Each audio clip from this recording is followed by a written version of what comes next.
இருசக்கர வாகனம் வாங்கணும், அதை வேகமா ஓட்டணும் அப்படின்றது நிறைய சிறுவர்களுடைய ஆசையா இருக்குது. பெற்றோரை தொல்லை பண்ணி வாங்கிக்கிறாங்க.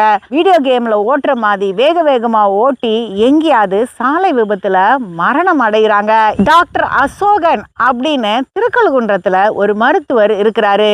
அவர் தன்னுடைய மகனை சாலை விபத்துல இழந்துட்டாரு. தன்னுடைய மகனுடைய உறுப்புகளை தானம் பண்ணி உறுப்பு தானத்துல முன்னோடியா ஒரு உதாரணமா இருந்தாரு. அவரை ஒரு நாள் பாக்குறதுக்கு அவருடைய வீட்டுக்கு போயிருந்தேன். அப்ப அவங்களுடைய மனைவி டாக்டர் அஞ்சலி சொன்னாங்க, இன்னைக்கு எங்களுடைய பையன் நினைவு நாள், அதனால அவர் யார்கிட்டையும் பேச மாட்டாரு. நான் நினைச்சேன், அவன் இறந்து பல வருடங்கள் ஆயிடுச்சு, இன்னுமா அவர் கவலையில இருக்காரு. சமீபத்துல ஒரு நிகழ்ச்சியில அவரை நான் பார்த்தேன். அவர் பேசும்போது சொன்னாரு, தயவு செய்து யாரும் 18 வயசுக்கு முன்னாடி வண்டி ஓட்டாதீங்க.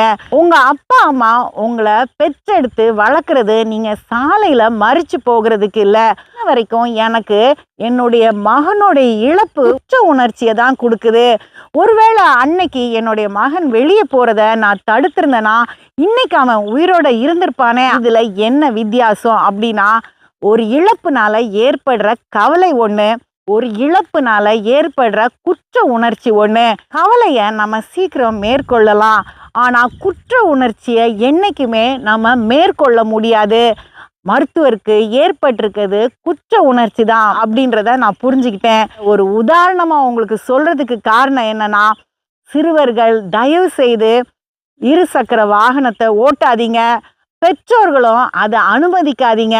சின்ன வயசுல பிள்ளைங்களுக்கு ஒரு புரிதல் இருக்காது, வேகம் மட்டும்தான் இருக்கும்.